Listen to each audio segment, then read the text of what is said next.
तो गाइज मैं हूं आयुष और आप देख रहे हैं रेसल इंडिया और स्वागत है आपका आज के वेडनेसडे नाइट वॉर्स के रिव्यू में। AEW डायनामाइट और NXT दोनों शोज हो चुके हैं खत्म, दोनों के बारे में हम बात करने वाले हैं। फटाफट से आप इस वीडियो को लाइक कर दे। जो भी हुआ आज के शोज में हम डिस्कस करेंगे, सारा रिव्यू मैं आपको दूंगा, क्या चीजें अच्छी थी क्या चीजें बेकार थी। अब पहली बात यह है कि आज के दोनों शोज काफी अच्छे थे और मैं कहना चाहता हूं कि जो आगे की डेवलपमेंट है दोनों शोज में हमें देखने को मिलेगी, क्योंकि दोनों के पेपर व्यूज आ रहे हैं। AEW का शो आज काफी अच्छा था, हमें बड़ा टाइटल चेंज भी देखने को मिला। तो स्टार्ट करते हैं सबसे पहले तो एक क्रिस जेरिको की 30 ईयर एनिवर्सरी का शो था, यानी कि 30 साल हो चुके हैं क्रिस जेरिको को इस बिजनेस में। और मतलब क्या ही मैं बोलूं, अभी मैंने मंडे नाइट वॉर्स की सीरीज कवर करी और अब हम यहाँ पे क्रिस जेरिको को देख रहे हैं। 30 साल हो चुके हैं, कहाँ हमने उनका डेब्यू अभी रिलीव करा था और उसके बाद यहाँ पे हम देख रहे हैं आज 30 साल उन्हें हो गए। मतलब अनबिलीवेबल करियर रहा है क्रिस जेरिको का और सिर्फ रिस्पेक्ट ही रहेगी, क्योंकि हमेशा की तरह जेरिको को मैं एक लेजेंड बुलाऊंगा। और जेरिको एक ऐसे सुपरस्टार हैं जो किसी भी कंपनी में चले जाएं, मेरे को नहीं लगता कि हम उन्हें हेट कर सकते हैं। तो अमेजिंग, और ये शो इसी तरीके से स्टार्ट होता है। सारे AEW का रोस्टर अपना ओपिनियन देता है, जेरिको को प्रेज करते हैं। और जो पहला मैच हमें देखने को मिलता है शो में गाइस, वो था फॉर द FTW चैंपियनशिप, जहां पे ब्रायन गेज सबसे पहली बार अपना टाइटल डिफेंड कर रहे थे अगेंस्ट विल हॉब्स। अब मुझे पहले लग रहा था कि शायद ये टाइटल डिफेंड नहीं किया जाएगा, बस ऐसे ही दिया गया ब्रायन गेज को, लेकिन अब एक्चुअली में इसको भी डिफेंड करा जा रहा है AEW में। तो TNT चैंपियनशिप, AEW चैंपियनशिप और FTW चैंपियनशिप अब आ चुकी है। यहाँ पे AEW के अंदर 3 टाइटल्स हो गए हैं और यहाँ पे गाइस एक अच्छा मैच इन दोनों के बीच में हमें देखने को मिला। दोनों पावर हाउसेज हैं और यहाँ पे ब्रायन गेज को मैच जीतना था, वो मैच को जीत गए। और एंडिंग में हमें देखने को मिलता है कि टैज माइक पे मतलब कमेंट्री पर बैठे होते हैं, उठ के कहते हैं विल हॉब्स को कि मैं तुम्हें 2 ऑप्शन देता हूं, या तो तुम यहाँ पे जो है बेसिकली मेरे को ज्वाइन कर सकते हो, दूसरा ऑप्शन है कि तुम मुझे मना कर सकते हो और रिकी स्टार्क्स और ब्रायन गेज तुम्हें बुरे तरीके से अटैक कर देंगे। तो वो उनको धमकी देते हैं, लेकिन डार्बी एलिन आ जाते हैं यहाँ पे बाहर और वो सेव करते हैं यहाँ पे विल हॉब्स को और कोई ब्रॉल हमें देखने को मिलती नहीं है और ब्रायन गेज वगैरह यहाँ से चले जाते हैं। तो इस तरीके से शो स्टार्ट हुआ और इसके बाद हमें देखने को मिलता है AEW world tag team titles का मैच, जहां पे FTR डिफेंड कर रहे थे अपने टाइटल अगेंस्ट TH2 यानी कि the hybrid 2, Jack Evans and Angelico. और यहाँ पे ऑब्वियसली हमको पता है कि भाई टाइटल चेंज नहीं होने वाला, लेकिन एक चीज जो मुझे अच्छी लग रही है वो ये कि कंसेक्यूटिवली हर हफ्ते जो है अब FTR किसी मैच में इन्वॉल्व होती है। चैंपियंस को इंपॉर्टेंट दिखाना ये एक अच्छी चीज AEW करती है, हमेशा जो भी चैंपियन होता है उसको वो अच्छा ही दिखाते हैं और ये चीज मुझे काफी पसंद आई आज के शो में। और एक इंप्रेसिव मैच इन दोनों टीम्स के बीच में हमें देखने को मिला और यहाँ पे FTR जीत गई। अब 2 चीजें यहाँ पे हुई, पहली बात यंग बक्स देख रहे थे बैक स्टेज से इस मैच को और मैच के बाद उन्हें देखने को मिलता है, उन्हें पता लगता है कि एक कैमरामैन हम पे स्पाई कर रहा था, तो उस कैमरामैन को जो है वो बेसिकली सुपर किक लगाते हैं और उसके बाद बेस्ट फ्रेंड्स आ जाते हैं रिंग में और उन्होंने टी-शर्ट पहनी हुई है जिसके ऊपर FTR का चेहरा बना हुआ है, सॉसेजेस के अंदर उनका चेहरा लगा रखा है और वो यहाँ पे आके टाइटल्स के लिए चैलेंज करते हैं बेसिकली, क्योंकि ऑब्वियसली वो नंबर 1 कंटेंडर्स हैं और वे ऑफिशियल कर दिया गया नेक्स्ट वीक के लिए कि FTR और बेस्ट फ्रेंड्स का मैच होगा for the AEW world tag team titles. और अगले हफ्ते गाइस एक बड़ा शो होने वाला है, क्योंकि Moxley against Archer for the AEW title और ये एनिवर्सरी शो होगा। 1 साल हो चुका है डायनामाइट को, पता भी नहीं लगा कब 1 साल निकल गया। अमेजिंग अचीवमेंट फॉर AEW और अगले हफ्ते हमें मैच देखने को मिलने वाला है for the AEW world tag team titles. इसके बाद गाइस हमें देखने को मिली शो की ऑब्वियसली सबसे बढ़िया चीज जो थी वो था Cody Rhodes against mister Brody Lee for the TNT championship. और एक नॉर्मल मैच नहीं था बल्कि एक डॉग कॉलर मैच था और ओ माय गॉड, मतलब यहाँ पे कोई टाइम लिमिट नहीं थी इस मैच की, सिर्फ पिनफॉल या सबमिशन से अपने अपोनेंट को हरा सकते हैं और गले के अंदर पट्टा बांधा हुआ है और दोनों सुपरस्टार्स आपस में चेन से बंधे हुए हैं। कितना ब्रूटल ये मैच था मैं आपको क्या ही बताऊं, मतलब package pile drivers on table हमें देखने को मिलता है। जॉन सिल्वर जो कि ब्रोडी ली के साथ आते हैं, उनको चेन लग जाती है गलती से और उनके सर से खून निकलने लग जाता है और उनको यहाँ पे अटैक करते हैं कोडी रोड्स। लेकिन ओवरऑल मैं कहूंगा गाइस ये मैच लंबा जरूर चला पर बहुत ज्यादा ब्रूटल भी था, मतलब दोनों सुपरस्टार्स बुरे तरीके से उनका खून आ रहा था। और ये TNT चैंपियनशिप में कहना चाहता हूं कि AEW ने स्टार्टिंग में थोड़ी सी एवरेज कर दी थी, लेकिन अब काफी ज्यादा प्रेस्टिजियस बन रहा है टाइटल धीरे धीरे, क्योंकि ब्रोडी ली यहाँ पे जो चैंपियन की तरह दिखाए गए आज मैच में, मतलब मजा आ गया। लेकिन कोडी का जो रिटर्न था उसमें पूरी सेंस बनी कि यहाँ पे उनको वापस टाइटल जीतना चाहिए था, क्योंकि अगर एक बार फिर से ब्रोडी यहाँ पे कोडी को हरा देते तो आखिर फिर क्या ही उसमें सेंस बनती। मेरे हिसाब से एक सही डिसीजन था और एंड में कोडी रोड्स गाइस यहाँ पे दूसरा अपना क्रॉस रोड्स लगा के पिन करते हैं ब्रोडी को और मैच में आर्म एंडरसन भी आने की कोशिश करते हैं और ब्रोडी उन पर अटैक कर देते हैं। तो ओवरऑल एक लंबा मैच था, काफी कमाल का मैच था मैं कहना चाहूंगा, और मजा आया। लेकिन जो एंड में सबसे बढ़िया चीज ये कि कोडी चैंपियन बन गया और वो माइक लेके कहते हैं कि मैं अपना टाइटल डिफेंड करने वाला हूं अगले हफ्ते, क्योंकि एनिवर्सरी का शो है। तो ये लो एक और टाइटल मैच हमें देखने को मिलेगा। और कौन होगा कोडी का अपोनेंट गाइस? वो होने वाले ऑरेंज कैसिडी, क्योंकि कैसिडी आ जाते हैं बाहर और वो कहते हैं थम्स अप, और कोडी भी थम्स अप दिखाते हैं, और ये मैच जो है वो ऑफिशियल कर दिया गया नेक्स्ट वीक के लिए। इंटरेस्टिंग रहेगा देखना। 3 टाइटल मैचेस ऑलरेडी कंफर्म हो चुके हैं। Next week show is looking really good. इसके बाद हमें मैच देखने को मिलता है बिग स्वोल का अगेंस्ट सेरेना डीब, और यहाँ पे कुछ भी खास नहीं था मैं कहना चाहूंगा। एक ठीक मैच था, इतना भी बेकार मैच नहीं था, लेकिन डेफिनेटली यहाँ पे हमें पता था बिग स्वोल को जीतना है, बिल्कुल वैसा ही हुआ।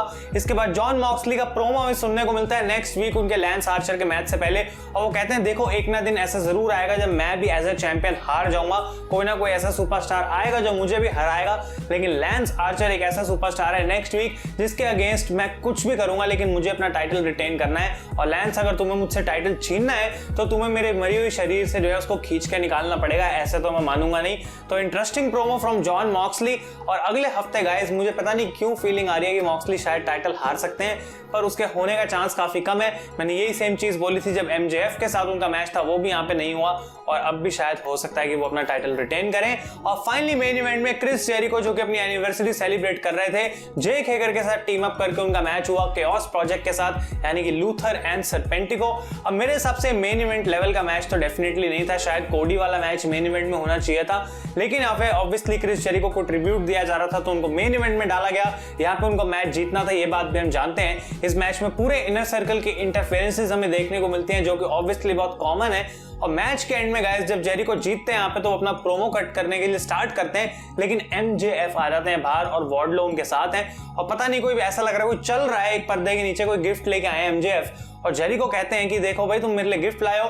MJF कहते हैं हाँ मैं तुम्हें डिसरिस्पेक्ट नहीं करना चाह रहा, ये जो गिफ्ट है वो उतारते हैं उसके ऊपर से पर्दा और नीचे क्लाउन खड़ा होता है। वो कहते हैं ये देखो मैं तुम्हारे लिए क्लाउन लाया।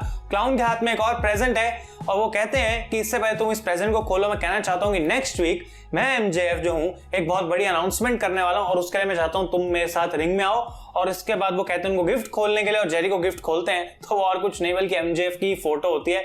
तो MJF की फोटो MJF ने ही जेरिको को गिफ्ट कर दिया। I don't know what the hell he was thinking, लेकिन जेरिको कहते हैं थैंक्स फॉर द प्रेजेंट, और उसके बाद वो इस फोटो को फोड़ते हैं क्लाउन में, और क्लाउन को जो है वो जूडस इफेक्ट लगा देते हैं, और वो कहते हैं आई डोंट लाइक क्लाउन्स, और ऐसा लगता है दोनों आपस में बहुत गुस्से में आ गए हैं, और उसके बाद एक जोक कर रहे होते हैं एक दूसरे के साथ, हंसने लग जाते हैं। तो दो परफेक्ट हील्स का रिलेशन यहाँ पे बनता चला जा रहा है। क्या MJF अपनी बड़ी अनाउंसमेंट जो करने वाले हैं वो यही होगी कि इनर सर्कल वो ज्वाइन करेंगे, या फिर क्या हो सकता है? I think next week is going to be a huge episode for AEW Dynamite, और आगे जो भी हमें फुल गियर की तरफ डायरेक्शन देखने को मिलेगी, जो नवंबर में उनका पेपर भी आ रहा है, I think it's going to very important. आज का शो अगले हफ्ते के लिए बिल्ड था और वो यहाँ पे AEW ने काफी अच्छे से करा। अब हम बात करते हैं NXT के शो की गाइस। तो सबसे पहला मैच यहाँ पे हमें देखने को मिलता है कुशिडा अगेंस्ट टोमासो ciampa, जो कि टेक ओवर में क्या ही 5 स्टार मैच देके आए थे वेलवेटिन ड्रीम के साथ, और यहाँ पर भी एक काफी कमाल का मैच इन दोनों ने दिया, लेकिन अनफॉर्चुनेटली ये डिस्क्वालिफिकेशन में खत्म हो जाता है, क्योंकि वेलवेटिन ड्रीम बीच में आते हैं और अटैक कर देते हैं ciampa के ऊपर गलती से एक्चुअली, क्योंकि वो कोशिश कर रहे होते हैं कुशिडा को मारने की। तो टोमासो यहाँ पे मैच जीत जाते हैं विया डिस्क्वालिफिकेशन, और इस तरीके से यहाँ ये ओपनर हमें देखने को मिला। इसके बाद रिंग के अंदर आ जाती है एम्बर मून, जो कि 14 महीने की इंजरी के बाद वापस आई है।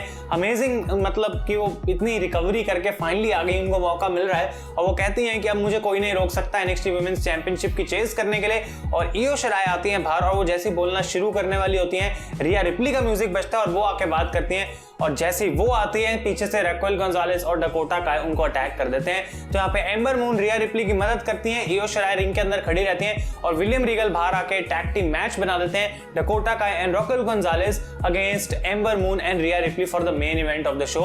तो इस तरीके से सेगमेंट यहाँ पे होती है, और अभी कुछ खास आइडिया में मिला नहीं कि विमेन्स चैंपियनशिप के आगे के लिए पिक्चर क्या रहेगी। इसके बाद एक बैक स्टेज सेगमेंट हमें देखने को मिलती है, जहाँ पे एडम कोल बैठे हुए हैं अनडिस्प्यूटेड एरा के साथ, और अपनी ग्रुप का एक बार फिर से बढ़ावा करते हैं कि ये बेस्ट बेस्ट ग्रुप है एनएक्सटी का, और वो बात करते हैं किस तरीके से रिज हॉलैंड ने उनको अटैक करा था टेक ओवर में, और वो कहते हैं कि हम उनसे बदला लेकर रहेंगे। और उन्होंने एक चश्मा पहना होता है, वो उसको उतारते हैं तो देखने को मिलता है कि कैसे उनकी आंख के नीचे इतना बड़ा ब्लैक मार्क है, और डेफिनेटली इसका बदला जो है वो अनडिस्प्यूटेड एरा को चाहिए। इसके बाद हमें टैग टीम मैच देखने को मिलता है एवर राइज का against the team of Drake Maverick and Killian Dane.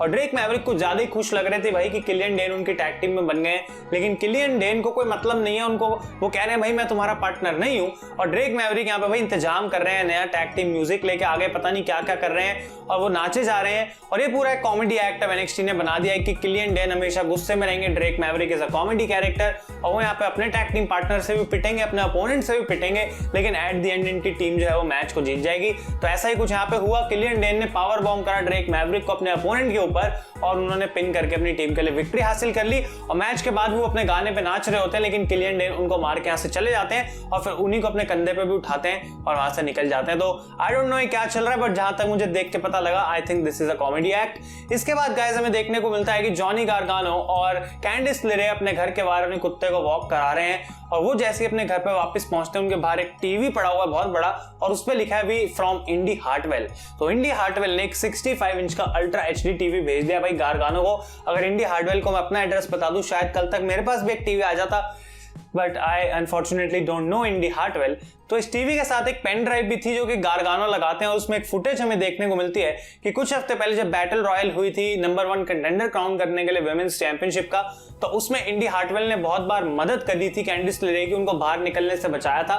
तो डेफिनेटली किसी ना किसी तरीके से इंडी हार्टवेल यहाँ पे अपने आप को लिंक कर रही है कैंडिस लेरे के साथ, और क्या होगा इसका हमें इंतजार है, अगले हफ्ते शायद और देखने को मिलेगा। इसके बाद हमें मैच देखने को मिलता है ऑस्टिन थ्योरी का अगेंस्ट लियोन रफ, जो कि वो जीत गए, और मैं सरप्राइज था कि भाई ऑस्टिन थ्योरी भी अब मैचेस जीतते हैं। और मैच के बाद वो कहते हैं एडम कोल लास्ट वीक में रेडी नहीं था तुम्हारे लिए, इसलिए मैं मैच हार गया, आज मैं वार्म अप करके आया था पहले, इसलिए मैच को मैं जीता। और फिर डेक्स्टर लूमिस का रिटर्न आता है, और वो यहाँ पे आके भी चैलेंज कर देते हैं ऑस्टिन थ्योरी को। एक और मैच हमें देखने को मिला जहाँ पे डेक्स्टर लूमिस जीत गए। तो मैंने कहा ऑस्टिन थ्योरी ज्यादा आगे निकलना जा रहे थे तुम, वापस आ जाओ जरा, और जहां तुम बिलोंग कर रहे हो वहीं पे बैठ जाओ। और ऑस्टिन थ्योरी यहाँ पे एक बार फिर से हार गए, and this is what we saw. तो डेक्स्टर लूमिस बेसिकली यहाँ पे हराएंगे ऑब्वियसली ऑस्टिन थ्योरी को, ये बात हम जानते थे, और एक इंजरी के बाद वो भी वापस आ चुके हैं एनएक्सटी के अंदर। अब क्या उनका प्लान रहेगा वो भी देखना इंटरेस्टिंग रहेगा। इसके बाद हमें मैच देखने को मिलता है रिज हॉलैंड का अगेंस्ट डैनी बर्च, जो कि एक काफी अच्छा हार्ड हिटिंग मैच चल रहा था, और ये मैच काफी इजीली जीत भी गए यहाँ पे रिज हॉलैंड। लेकिन मैच के बाद वो अटैक करते रहते हैं डैनी बर्च के ऊपर, और उनके पार्टनर ओनी लोरकन आ जाते हैं बाहर उनको बचाने के लिए, और ये 2-on-1 काइंड ऑफ ब्रॉल चल रही है, रेफरीज इनको सेपरेट कर रहे हैं। लेकिन गाइस यहाँ पे एक इंजरी हो गई अनफॉर्चुनेटली रिज हॉलैंड को, जो कि मुझे लगता है कि रियल है, तभी रेफरी ने एक्स का साइन दिखाया था। और यहाँ पे बेसिकली होता क्या है कि ओनी लोरकन ओवर द टॉप कूदते हैं, और शायद रिज हॉलैंड को कैच करना था ओनी लोरकन को, लेकिन वो गिर जाते हैं नीचे, क्योंकि उनकी नी का जो नीचे का पार्ट है वो शायद ट्विस्ट हो गया, या फिर कुछ तो इस तरीके से हुआ जिसकी वजह से वो इंजर्ड हो गए, और वो स्ट्रेचर पे बाहर लेके गए, और उन्होंने थम्स अप दिखाया पूरी ऑडियंस को जाने से पहले। अब यहाँ पे डेफिनेटली एडम कोल के साथ उनकी फ्यूड चलने वाली थी, क्या ये इंजरी बहुत सीरियस है या फिर नहीं वो तो हमें कल तक पता लगेगा। लेकिन आई थिंक गाइस कि ये बहुत अनफॉर्चुनेट है रिज हॉलैंड के लिए, क्योंकि उनको पुश मिलने वाला था एडम कोल जैसे कमाल के सुपरस्टार के अगेंस्ट, उनको एक बढ़िया मोमेंट दी जाने वाली थी, लेकिन अब वो शायद डिले हो जाएगी चीज, और जब वो वापस आएंगे तभी ये फ्यूड कंटिन्यू हो पाएगी। Unfortunate for him, but I really hope कि वो जल्दी से रिकवर हो और वापस आ जाएं। इसके बाद में मैच देखने को मिलता है शॉर्टजी ब्लैकहार्ट अगेंस्ट ज़ाया ली। कुछ भी नहीं था यहाँ पे, जैसे बिग स्वॉल वाला मैच था वैसे ही ये था, फिलर मैच था, और शॉर्टजी ब्लैकहार्ट यहाँ पे जीत गई। और finally main event amber Moon and Rhea replay against Dakota Kai and रॉकेल गोंजालेस, और यहाँ पे जो बेबी फेस टीम है वो एक बार फिर से जीत गई है। और मैच के बाद बेसिकली ऐसा लग रहा था कि ये दोनों आपस में बहस रहे हैं, लेकिन एक्चुअली में फिर ये आपस में सेलिब्रेट करते हैं। तो I think what is going to happen, Rhea Ripley और एम्बर मून दोनों कंटेंडर में रहने वाले हैं for the NXT women's championship, और कैंडिस लेरे भी कहीं ना कहीं बैकग्राउंड में अभी भी रहेंगी, ऐसा नहीं है कि उन्होंने गिव अप कर दिया है। और इयो शिराई का जो अगला डिफेंस होने वाला है शायद वो उनका लास्ट डिफेंस हो, क्योंकि मेरे हिसाब से एक चैंपियनशिप चेंज आने वाला है एनएक्सटी के अंदर। तो देखना इंटरेस्टिंग रहेगा। आज के दोनों शोज का हो गया रिव्यू खत्म। अगर आपको वीडियो पसंद आई है लाइक करें और अपने ओपिनियन बताएं मुझे दोनों शोज में आपको कौन सा बेटर लगा। मेरे हिसाब से आज AEW डायनामाइट का शो अच्छा था, क्योंकि उन्होंने आगे के लिए बहुत बिल्ड करा है और नेक्स्ट वीक के शो के लिए काफी हाइप भी क्रिएट कर दिया है। तो guys thank you so much for watching. मैं हूं आयुष और आप देख रहे हैं रेसल इंडिया।